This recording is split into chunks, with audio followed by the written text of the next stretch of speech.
esophagus is inflamed. You got esophagus that can't swallow. Why are you taking? People drive me nuts. I love people. But Utah had them. Well, I take 2 drops out under my tongue. I'm good. That's not gonna work. Take 2 drops of water. If you have an esophagus that's messed up, I will have them drinking marshmallow and slippery elm every hour for 8 hours. And they'll look at you and think you are absolutely out of your mind. You can't fix that problem by not doing that. Alright? So, the chime is going to enter the small intestine and into the stomach where hydrochloric acid is. And we'll give you some herbs now for the stomach too. You guys all know about the inguinal hernias. It used to be Dad would tell you to reach in there and pull it down. And then they showed you how to use the tennis ball. Richard, you know how to use the tennis ball for that? Nope. Well, it was pretty painful, so I don't do it. You Just like most people, choline reset height. What you using? Choline. Choline? I like choline. When he started talking about it today, choline actually will get rid of a fatty liver too. Since we're on that, I'm going to give you an insight on fatty liver because I will probably forget when I get to the liver. Somebody said, well, you keep jumping around. Well, I got a lot of herbs jumping around my head. Choline is my #1 to get rid of fatty livers. Jeff told you what herbs are high in choline. Choline will also get rid of, they've actually discovered now, I think they released it last week, the most type 2 diabetes is caused by fatty liver and not pancreas. If you want to get rid of the type 2 diabetic issues, use choline. Well, it's great for getting rid of fatty liver. No thistle does, choline does. Somebody mentioned nettle earlier, I use that for that same issue. Okay, back up. This heartburn. Anyhow, you used to take a tennis ball, push it into the diaphragm, and push down. Whatever. But that's how they suggest you do it. And Dad used to do it on a lot of people. All right. So you want to reduce this acid. Again, Herbal just baby and yarrow. We'll pull that. So we've got yarrow, we've got meadow sweet. Let's see what you listen. What was the first herb again? Yeah. There you go, son. Okay? Those will bring the acid levels down. I like yarrow though because the #1 nerve for your stomach is what? It's up there. It's the vagus nerve. Yarrow works on that acid by stimulating the vagus nerve. Lower that acid.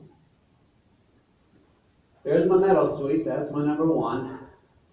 I use it also for ulcers. I use it for GI bleeding. And it actually relieves a lot of pain that you may have from ulcers. Okay. Meadow sweet is interesting. Because for years I thought white willow bark was aspirin. White willow bark is not the herb that they extracted that chemical out of for aspirin, meadow sweet. In fact, a guy by the name of Hoffman in the 1900s extracted that chemical, that acid out of that, and aspirin. We know aspirins cause ulcers. What's interesting, the meadow sweet gets rid of ulcers. Why? Because the natural buffers are not removed out of meadow sweet. And when they extracted that acid out of there, they didn't extract the natural buffers. Yeah, pretty cool, huh? So, you want to create more hydrochloric acid. Gentian and chamomile, the 2 herbs that I use for the stomach to produce its own acids. If you don't have hydrochloric acid, you can use those 2 herbs and the stomach will produce more hydrochloric acid. How important is that? You do. That's the two that will help the body control its own hydrochloric acid. Those are the two. Okay? Okay, Jeff. You don't use lecithin for choline? Yeah, I said one thing. I use more than one thing less. I use some of that less than capital as well. I like that. Let's get Jeff back up here. The lecithin. How many of you guys use lecithin for cold water? How many do you take? 16 by 3 by 3 days. I like it. I wasn't counting them, I just throw my hand up. Whoa. I am convinced your hand is your measuring cup for lecithin. So if you got a big hand, it's gonna be too long. Will it hurt you? No, but lecithin's high in choline and inositol. I used to take lecithin for brain when I was in college. It's a brain food. So I take 15 an hour. Don't do that, you'll get a headache. But it isn't our go-to, my wife and myself, for gallstones because we both have gallstones. Okay? So you want, how many do you take? You take a handful, I couple just- times a day? I just dump them on my hand. A couple times a day, what? I take them all day till the pain goes away. With Yeah. gallstones? Gallstones, yeah. There is a cardiologist that used to come to our office. I used to do digital pulse and analysis on her every month. She's a German doctor. And she told us that in Germany, that's all they use, less than gallbladder. There you go, 25, 3 times a day, empty stomach for 3 days. Yep. Does it work? I know it works. All right, so the large intestines.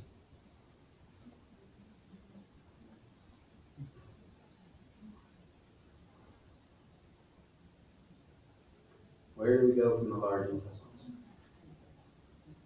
You all know how to keep the ileocecal valve shut. Everyone in here should know that by now. We use it all the time. But the fecal matter has to move through the large intestines. And you all know about the descending colon. You all know about the ascending colon, transverse colon, sigmoid colon. Isn't that right? Just say yes. We've been to these meetings 10,000 times. You should know. Not everybody. How many in here haven't had a class in digestion? That's what I thought. Oh, Sandy hasn't. She just doesn't pay attention when she comes in here. Okay. That large intestine is about 5, 6 feet long. That small intestine is about 25 foot long. Most of your nutrition is absorbed through the small intestines. But it's important just the same. So what happens? When that acid comes out of the stomach, the acid has to be brought down in the short 6-inch section of small intestines, first part of small intestines. What we do it easy. Once that chine comes out of the stomach, it's in a real acid state. Your liver and your gallbladder are responsible, and pancreas are responsible to bring down that acid level. That is where you usually get these ulcers. If you don't get that down, it's going to burn a hole in your small intestines. So you got all these enzymes coming in from your pancreas, and you've got the bile coming in from the liver, but the bile's stuck in the gallbladder, and it's blocked. You can't digest proteins anymore. What's that do to you? It's gas.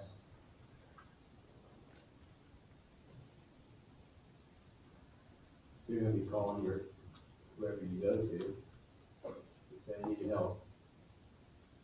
The digestion doesn't look good. Doesn't smell good.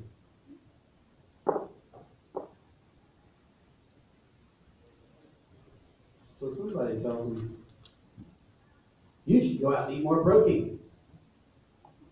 That gonna work? Your proteins are low. You're not digesting because you don't have enough bile coming back to the digestive tract. And you got a bad gas problem. And the more protein you eat, the more gas problems you have. And if you don't do something about it, everybody's gonna kick you out of your house, your office, everything. They're not gonna put up with it. I have a baby that was just born. He's got the worst gas anyone. You ever notice the baby when they have gas? The first time. And it's a shock to them that they have gas. It's a memory you never forget. And you have to love those kind of memories. But he's got the worst gas ever, and I'm convinced that his mama must be eating too much protein. But you've got to get this gas out of your system. Oh, you can do several things. You can ignore it. You've all been here on an airplane. You about die. You look around and try to figure out who it might be. Because you want to pass the time. But you don't have to do anything with it. You can ignore it.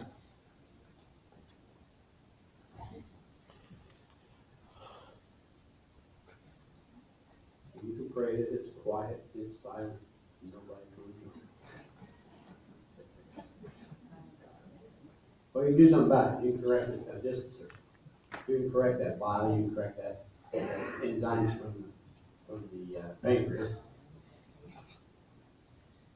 You can produce the bile you need to from the liver. And you can do that because the liver detoxifies everything. All the blood through the digestive tract, those that are liquid, to be filtered out. So it doesn't surprise me that everyone in here should be doing something with their liver. Jeff mentioned milk thistle, that's one of my favorites.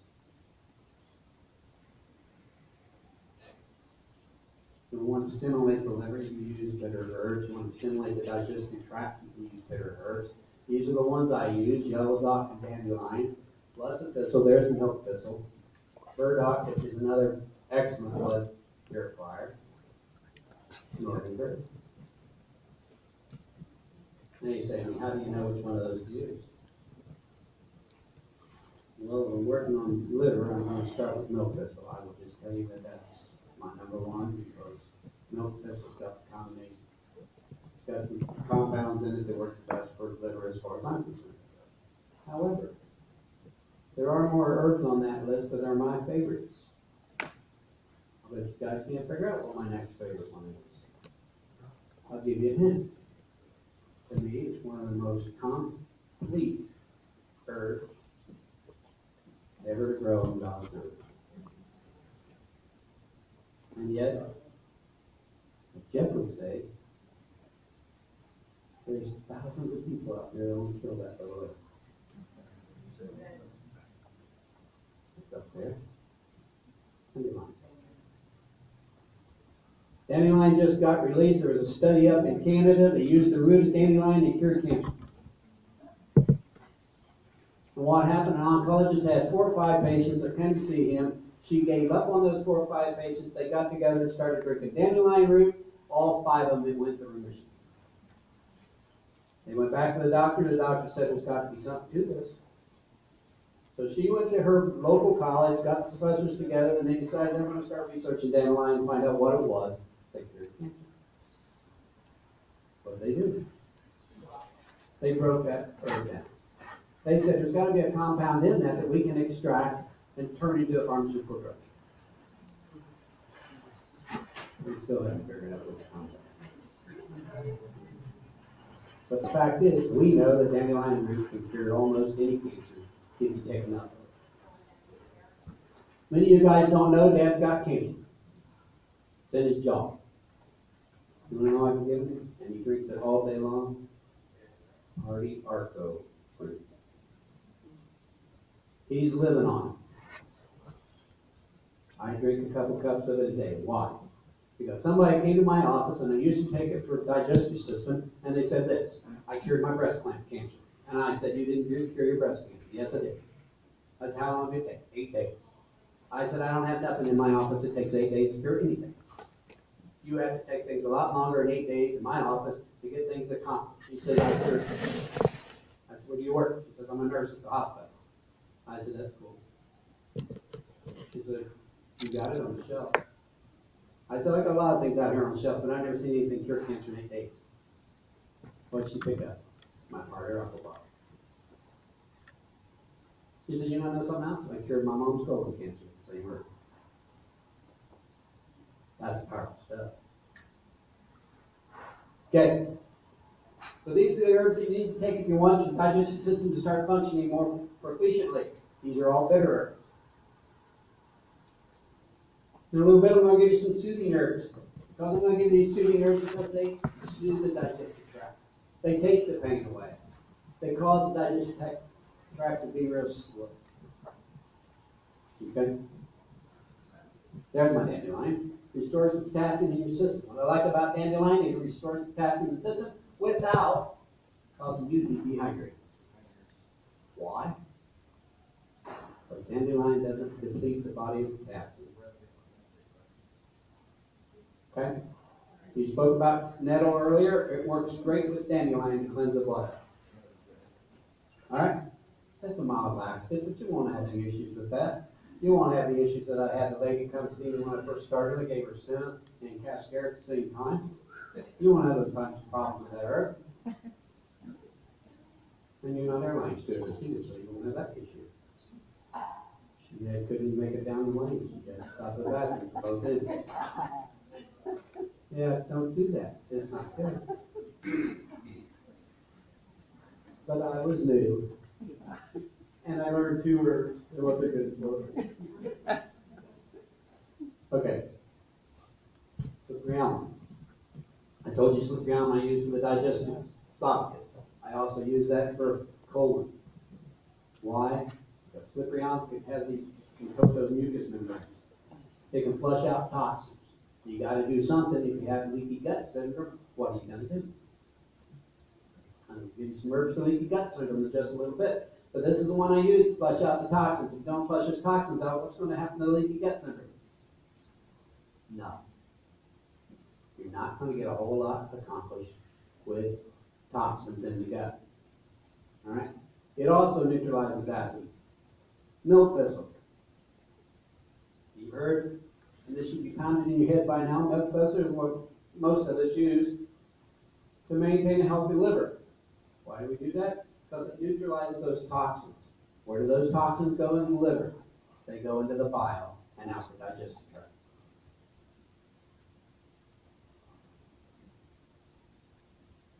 Women that have trouble with hormones, that's the organ that balances those hormones. Okay, so if you have a high estrogen level, you better be looking at the liver. It increases the bile production. Can you increase the bile production if you have a gallstone, if your bile ducts are blocked? You're going to do a whole lot of things. Just be careful with it. When you do use it, I haven't seen any issues with it except for once. And it's because the guy had bile ducts were completely blocked. But you don't know that before it comes to you anyhow. There's my next herb, marshmallow.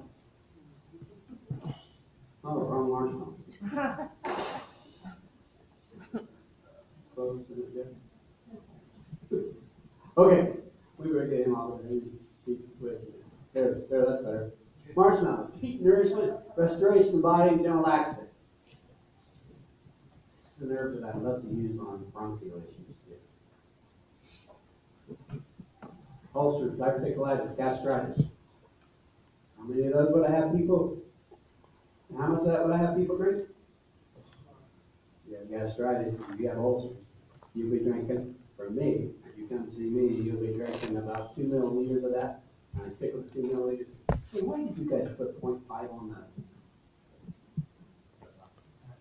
Why can't we have 1 milliliter or 2 milliliters on the dropper? Since that's what the bottle suggests. I thought there was doctoring baby mice. Did you say why do you have 0.5 on the dropper? You got the whole dropper, why can't you go to 1 milliliter on it? I have more time trying to convince people or actually explain to people that there's 4.5 to make 2 milliliters. So, right now, our directions say take, 0.5, to 5 milliliters, and that's why we kept it. But the bottle say take 2 milliliters. It says 2.2 milliliters, that's right. So why can't I have a 1 milliliter bark on my dropper? Something we can definitely consider. Oh, that'd be cool. Yeah, because some people can't do math, they just, it's wrong. I don't know where you guys get this stuff, because basically what I do, I don't pay any attention to the markings on the order. I don't squeeze the dropper, it only comes up halfway. Yep. I want to take 3 or 4 of those, just 5 or 6. Me too. And that's it. I don't play around with that. Squeeze the dropper, not halfway out, and then take 3 to 4, and then 5 to 6, depending on the situation. There you go. Forget the markers, don't drop on the markers, just take them off the bottom of the. The black stuff on my droppers ends up dissolving. Oh, yeah. Yeah, Yeah. yeah, that stuff tomorrow. Oh, yeah. What is that black stuff on the dropper? So it's, That's the rest of it here. it's a ferro ink, it's, edible ink of sorts. It does not have any latex, no metals, I was actually just reviewing the certificate of the ink routine. So we are, right now, I'm trying to find a manufacturer that can make dropper that does not have the ink, but also has the etching on it. Because, so when we had the droppers without markings, FDA did not like it. They were like, how can people take a dose if there is nothing to calibrate the dose with? And that's why we started dropper with the markings, and we realized with some of the more acidic or more basic products, the ink comes off. Not with all the herbs, but it does come off with some of the herbs. So we are working on that, but right now it's not, there is no standard manufacturer that does that, so that's a little bit of time consuming. But the ink is like edible ink that is non-toxic, but it's still not okay that it comes off. I completely understand that, and we're working to solve that issue. Thank you, Barbara. I just want to throw this in, people ask me, well, dropper has markings on it, and that's for the FDA. That's how I tell them. Squeeze them off the top, hand them up that way, you're gonna take 3 or 4. Okay, the lunch is ready, they're waiting for us, so if you could give us a little prayer for our food, since you're up here, and, And he's you not can all done, go. we're gonna stay with So, when you come back. All right, let's pray for this food and then you guys can come out here and we'll talk about what you. Father, we want to thank you again for this day. We want to thank you for all the blessings you've shown us. And Lord, bless this food, be nourishing to our bodies, keep us safe. And we ask you in Jesus' name. Amen. Amen. all right, so